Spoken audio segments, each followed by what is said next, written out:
Minority মানুহে অসম আন্দোলনৰ পিছৰ পৰাই ভোট দিয়ে, বিশেষকৈ যিসকল বাংলাদেশী মূলৰ অসমীয়া বাংলাদেশী মূলৰ মুছলমান মানুহ, তেওঁলোকে ভোট দিয়াটো নতুন কথা নহয়। অসম আন্দোলনৰ পিছৰ পৰাই তেওঁলোকে আহি ভোট দিয়ে। কিন্তু তেতিয়া টিভি নাছিলে বা এনেকে ৰেকৰ্ড কৰি মানুহে নাছিলে।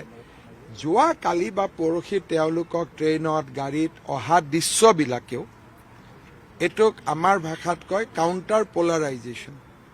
আৰে এওঁলোক আহিছে যদি আমি আৰু বৰপেটাত থাকি আমি ভোট দিব নাযাম।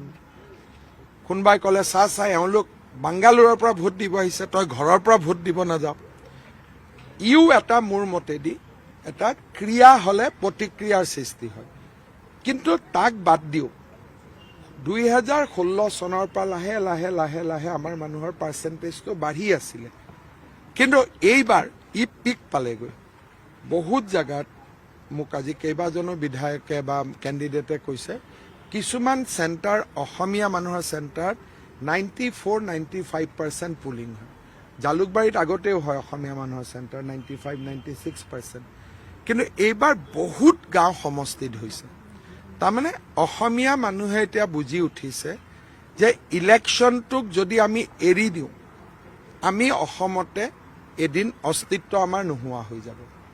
আমি যোৱা 5 বছৰ যি কেম্পেইন কৰি আছিলোঁ যে অসমীয়া মানুহো আগ্ৰাসী হ'ব লাগিব, এই নিৰ্বাচনত অসমীয়া মানুহেও নিজৰ আগ্ৰাসী মনোভাৱটো দেখুৱালে। অসমৰ স্বৰ আৰু সংখ্যালঘু অধ্যুষিত অঞ্চলত 95% ভোট অসমত হৈ আছিল। বিশেষকৈ অসম আন্দোলনৰ পিছত যিসকল সংখ্যালঘু লোক তেওঁলোকে নাগৰিকত্ব যাব বুলিয়ে হওক বা আন কিবা কাৰণতে হওক, তেওঁলোকে সদায় ভোট দিছিল আৰু 95% হৈছিল। কিন্তু থলুৱা অসমীয়া বা খিলঞ্জীয়া অসমীয়া থকা গাঁওসমূহত আমাৰ ভোট পাৰ্চেণ্টেজ 65-70ৰ ভিতৰতে থাকি গৈছিল। আৰু সেইকাৰণে পুলিং পাৰ্চেণ্টেজটো অভাৰঅল 95 আৰু 70ৰ মাজত আপুনি এভাৰেজ ওলালে 80-82%ত থাকি গৈছিলে। এইবাৰ অসমীয়া গাঁও আৰু আমাৰ বিশেষকৈ হিন্দু সমাজতো সংখ্যালঘুসকলৰ সমানে ভোট পৰিছে।